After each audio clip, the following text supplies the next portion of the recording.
guys, and this is a new episode of Tinker Tuesdays, where we upgrade or service your equipment.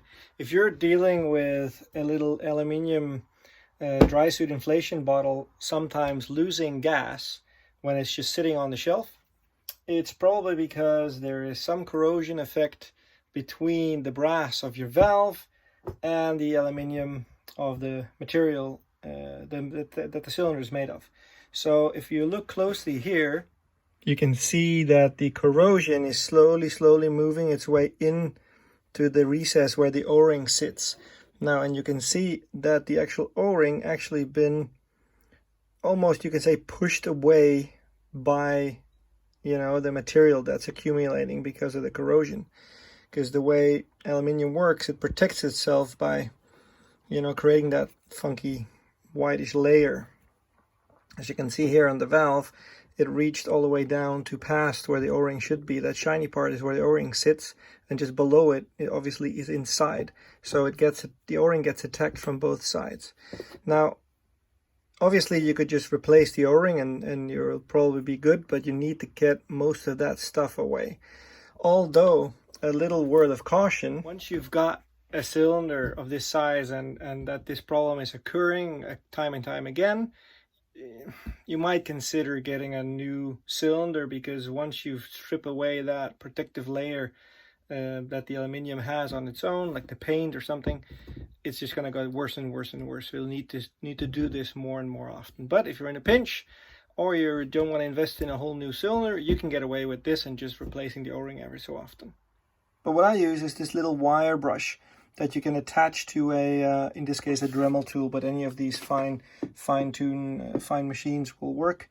And with that little wire brush here, you can actually gently remove that corrosion. So let's start by that.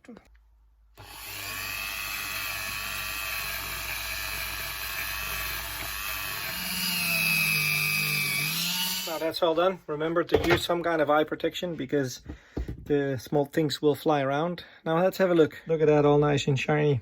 Now, you might think it's a bit overkill to also take this part away, but that helps, in my opinion, in my experience, with with the build-up again. And now, since this is just going to be filled with air or argon, you don't have to really worry about oxygen safe and stuff like that. You're not even going to be breathing from this little cylinder.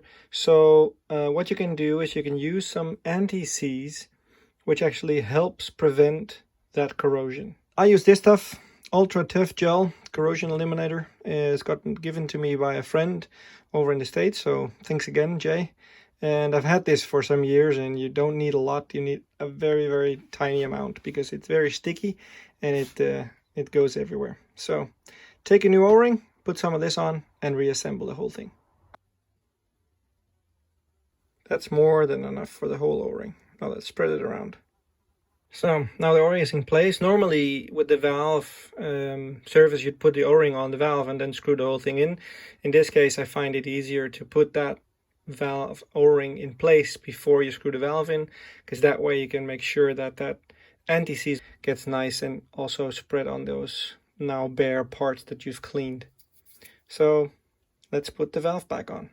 Well, that's all done. I hope you found this video helpful with fixing up these small nuisances when you filled up your little argon bottle or drysuit bottle, and the next day you come and it's lost half of its gas, or even worse. Let's fill it up and we'll go for a dive. See you guys. Bye.